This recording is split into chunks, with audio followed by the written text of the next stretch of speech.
Good morning students. Welcome to science class. Science में पढ़ रहे थे चैप्टर 9 लाइट। इस चैप्टर में रिफ्लेक्शन हमारा कंप्लीट हो चुका था। रिफ्रैक्शन हमने स्टार्ट कर दिया था और रिफ्रैक्शन में आज का टॉपिक है refraction through a rectangular glass slab.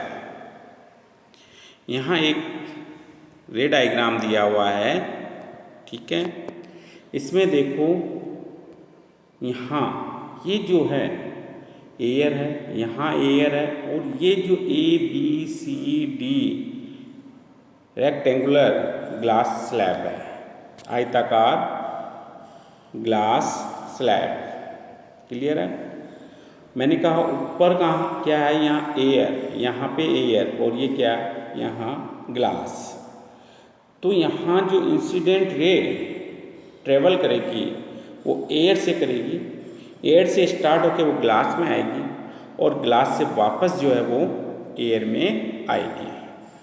तो यहाँ दो मीडियम हो गए, एक एयर और दूसरा आपकी ग्लास। फिर यहाँ नीचे क्या हो जाएगा, एयर। क्लियर है।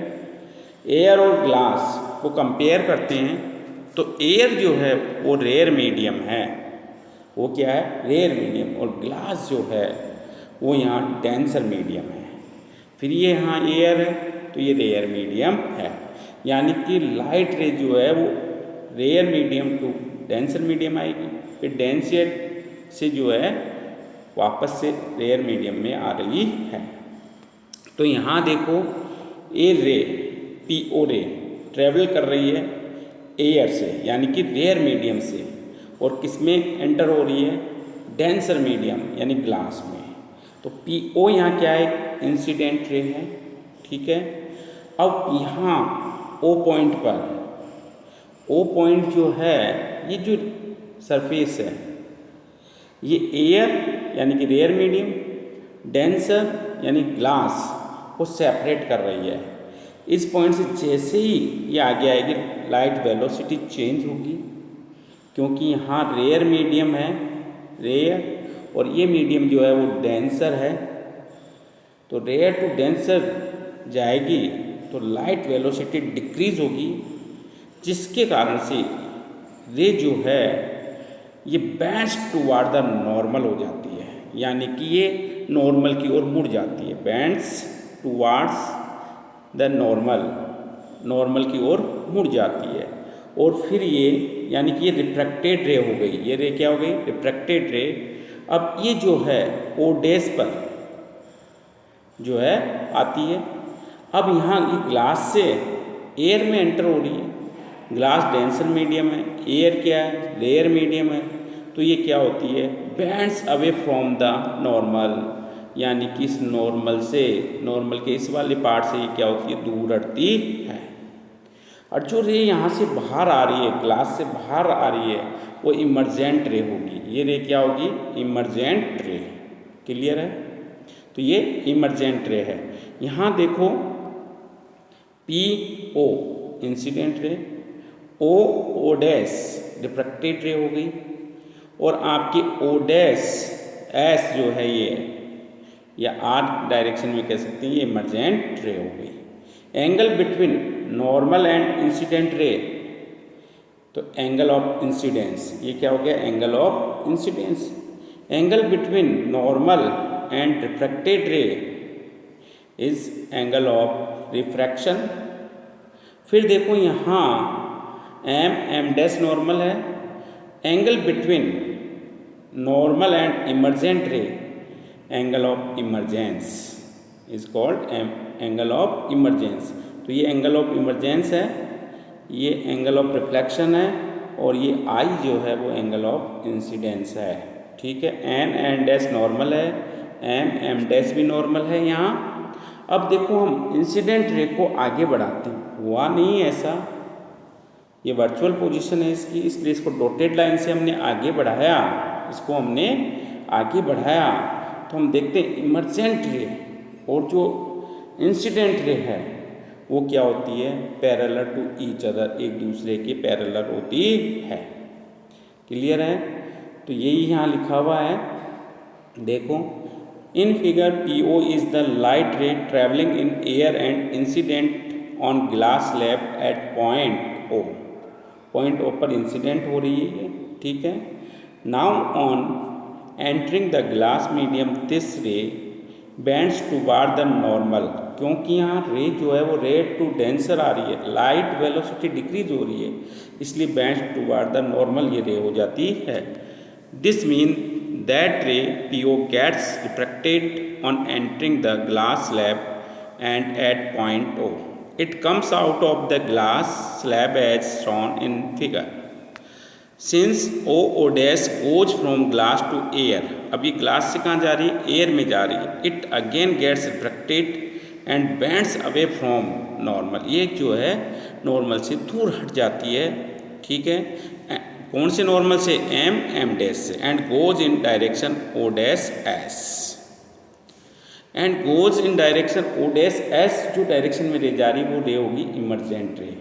Here P O is the incident ray and O dash S is the emergent ray and they both are parallel to each other, ये दोनों रेज जो हैं एक दूसरे के पैरेलल है। भाई हम इंसिडेंट रे को डॉटेड लाइन से आगे बढ़ा रहे हैं, हुआ नहीं ऐसा, हमने ऐसा करके देखा है यहाँ, तो ओ डैश एस के क्या होती है, पैरेलल होती है। O dash is the refracted ray, emergent ray O dash S is parallel to the incident ray P O because the extent of bending of the light at the opposite parallel passage A B air glass interface and DC glass air interface of the glass slab is equal and opposite. Here angle I is the angle of incidence, angle R is the angle of refraction and angle E is the angle of emergence.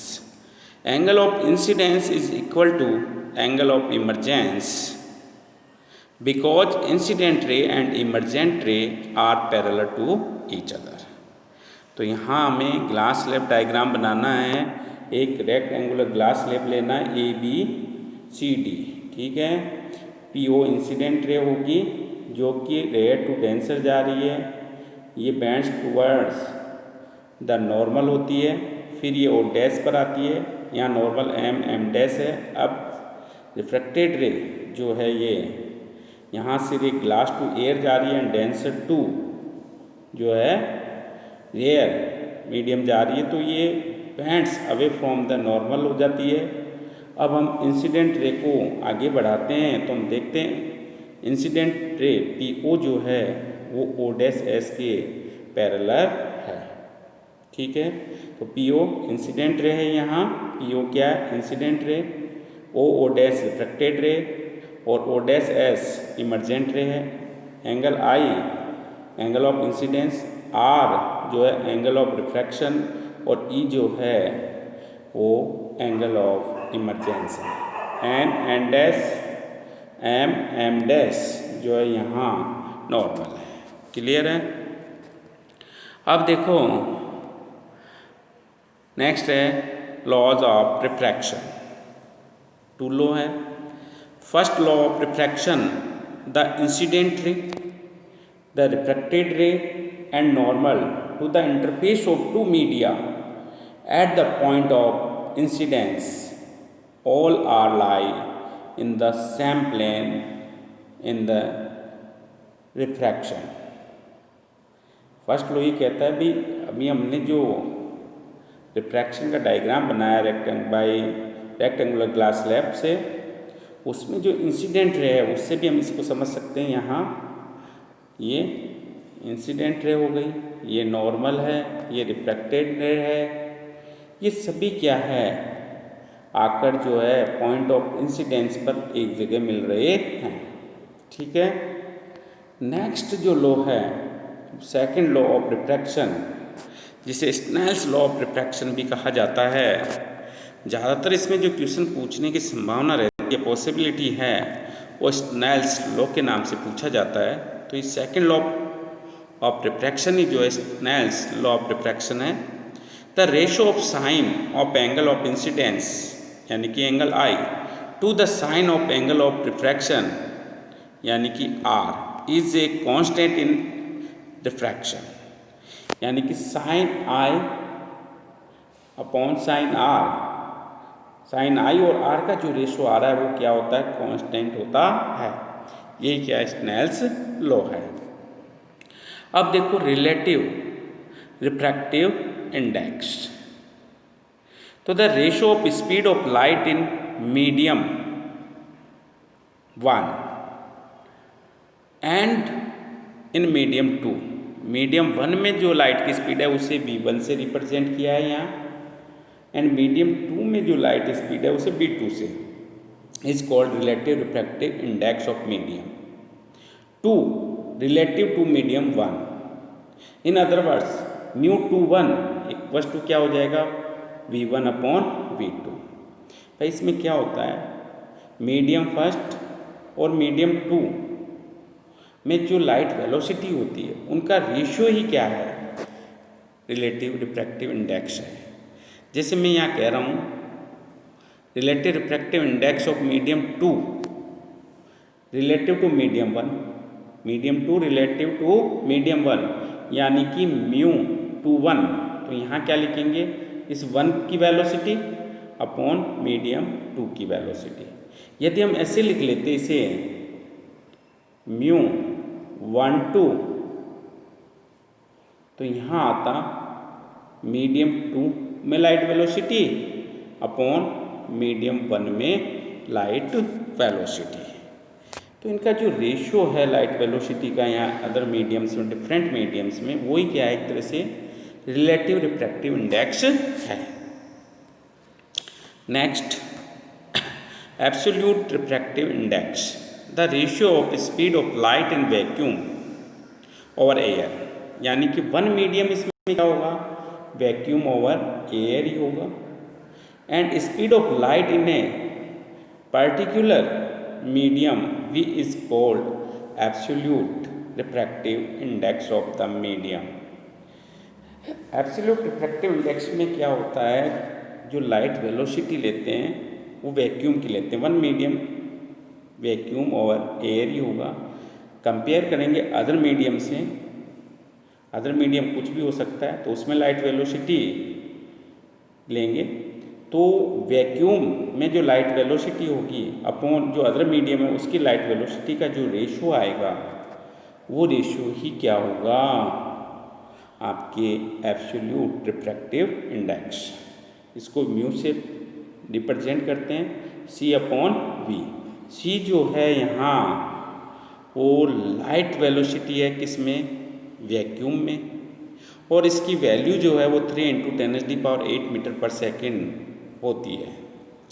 V जो है other medium जो भी होगा, for example glass, ठीक है, water etcetera, उसमें light velocity होगी, तो इनका जो रेशियो आएगा वो एब्सोल्यूट रिफ्रैक्टिव इंडेक्स होगा। क्लियर है। तो देखते हैं the minimum value of refractive index is of vacuum, ठीक है, सबसे कम जो रिफ्रैक्टिव इंडेक्स होता है वो किसका होता है, वैक्यूम का होता है, and the maximum value of refractive index 2.42 is of diamond. तो minimum value of refractive index 1 है और ये किसमें, वैक्यूम में। Maximum value of refractive index कितनी, 2.42 है, और ये किसमें है, डायमंड में है। Other important examples of refraction, first है the sun is visible to us before actual sunrise and after actual sunset. The sun is visible to us 2 minutes before the actual sunrise and 2 minutes after the actual sunset because of the bending of light due to atmospheric refraction। ऐसा जो है atmospheric refraction के कारण से होता है। The light from the sun gets refracted by the atmospheric layers and reaches us. This makes us think that the light is coming straight from the sun। देखो यहाँ जो कहा गया है भाई sun is visible to us before actual sunrise after actual sunset, यानी कि वास्तविक सूर्य उदय सनराइज से पहले सन दिखाई देता है, आफ्टर सनसेट एक्चुअल जो सनसेट होता है उसके बाद भी अप्रॉक्स 2 मिनट तक सन दिखाई देता है। तो इसका रीज़न क्या है? तो देखो यहाँ दोनों पोजीशन, एक तरफ सनराइज़ की दी हुई है, ये सनराइज़ के लिए पोजीशन है और ये सनसेट के लिए पोजीशन है। ठीक है, दोनों में रीजन सेम है, दोनों में ही रीजन सेम है। ये अर्थ है, ये क्या है? यहाँ अर्थ है, यहाँ क्या है? ये अर्थ है। यहाँ ये जो है ये अर्थ है, क्या है? ये अर्थ, ये क्या है? अर्थ है। ठीक है,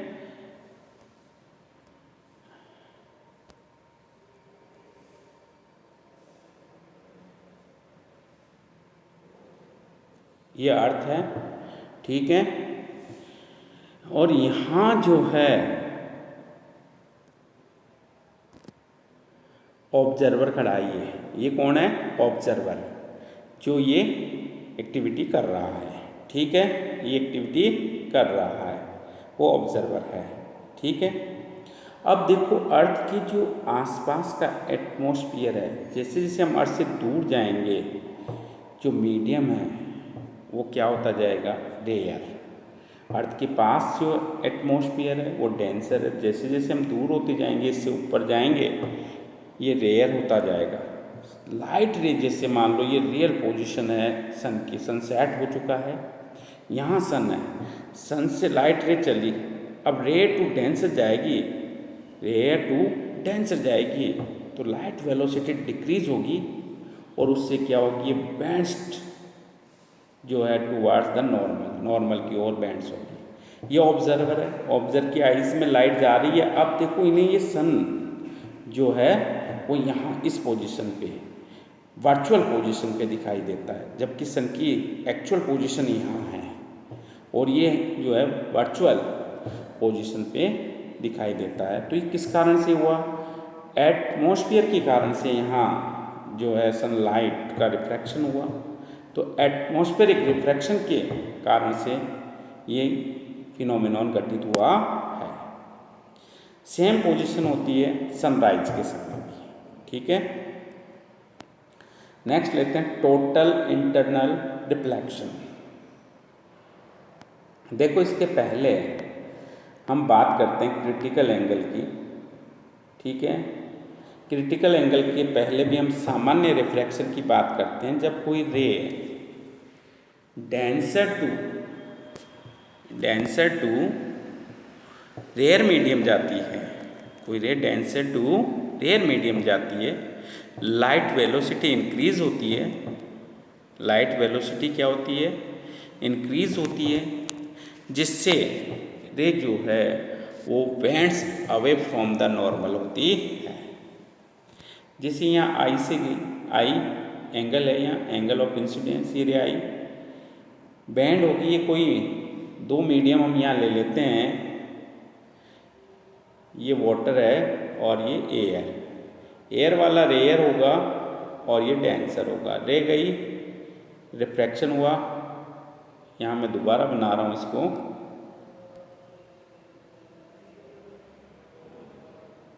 ठीक है, ये इंसिडेंट रे है और अब ये देखो bands away from the normal होगी, ये दूर हट गई क्या?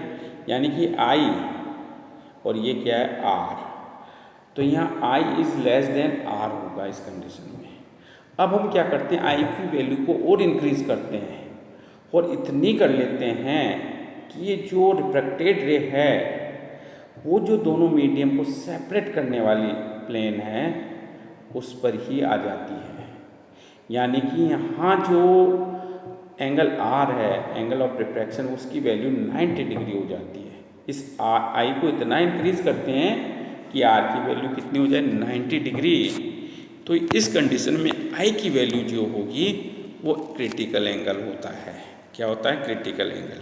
तो यहाँ क्रिटिकल एंगल को आईसी से रिप्रेजेंट करते हैं। The angle of incidence in A denser medium for which the angle of refraction in rare medium is 90 degree. The angle of incidence in a denser medium, denser medium में जो angle I बन रहा है, for which the उसके लिए angle of refraction in rare medium में जो angle of refraction बन रहा है उसकी वैल्यू कितनी है, 90 डिग्री है, तो इज कॉल्ड क्रिटिकल एंगल। तो वो आई जो है वो आई एंगल ऑफ इंसिडेंस नहीं होगा, वो क्रिटिकल एंगल होगा, और क्रिटिकल एंगल को जो है आईसी से डिनोटेट करते हैं, तो it is denoted bye IC. ठीक है, तो यहाँ ये डायग्राम हो गया। हमने इस आई की वैल्यू को इंक्रीज किया, ये वाटर है, ये एयर है, वाटर जो है वो डेंसर है, एयर रेयर मीडियम है, ये इंसिडेंट रे है। आई को इतना इंक्रीज किया कि इसके साथ जो आर बन रहा है उसकी वैल्यू कितनी हो जाए, 90 डिग्री। तो ये जो आई होगा इस समय, ये आई किसके इक्वल होगा, आई सी। क्या होगा, आई सी होगा, यानी क्रिटिकल एंगल होगा। अब देखो हम ये आई की वैल्यू को और इंक्रीज करते हैं और इस आई सी से भी अधिक कर देते हैं, तो रे फिर है ना अनदर मीडियम में नहीं जाती है, वो उस सेम मीडियम में ही लौट जाती है। इस प्रकार से आई को और इंक्रीज किया, आई is greater than angle I सी, तो आर जो रिफ्लेक्टेड रे है वो दूसरे मीडियम में न जाकर उसी मीडियम में वापस आ गई, तो ये फिनोमिनॉन जो है वो टोटल इंटरनल रिफ्लेक्शन होता है। क्लियर है? तो देखो यहाँ डेफिनेशन, टोटल इंटरनल रिफ्लेक्शन लेते हैं हम। When a ray moving from denser to rare medium gets incident at the interface for the two media at an angle of greater than the critical angle, then the ray is totally reflected back in the denser medium. This phenomenon is called total internal reflection.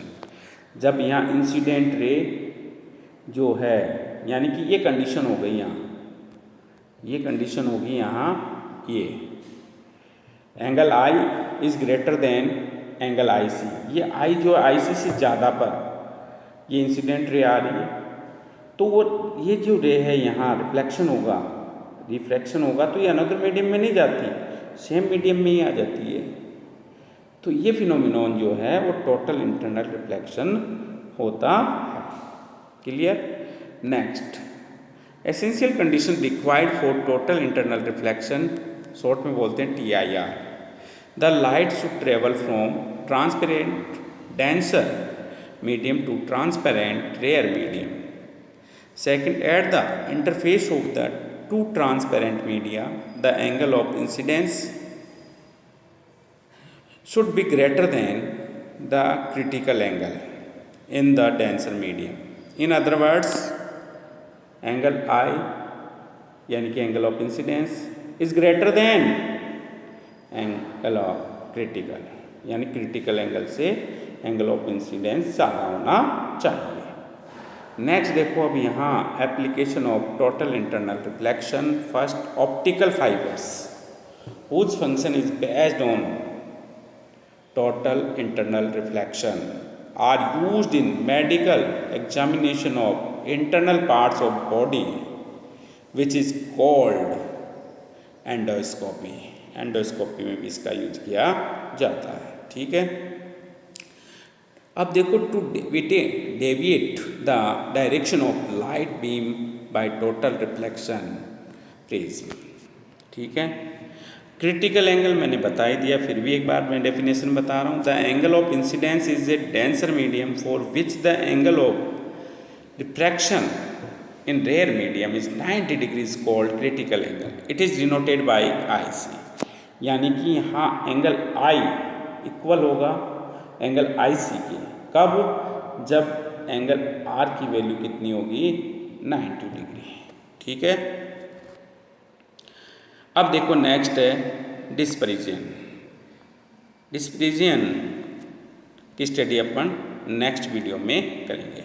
तब तक के लिए thank you. Important information मैंने आपको message के माध्यम से WhatsApp group में भेज दी है। कल यानी कि 10 सितंबर को आपके लाइट चैप्टर के रिफ्लेक्शन वाले पार्ट का, कंप्लीट रिफ्लेक्शन वाले पार्ट का क्लास टेस्ट होगा। आई होप कि आप अच्छी से अच्छी तैयारी करेंगे, टॉपिक को कंप्लीट करेंगे और सभी स्टूडेंट्स ये टेस्ट देंगे और answer sheet according to time मेरे पर्सनल व्हाट्सएप ग्रुप पर सेंड करेंगे। Thank you.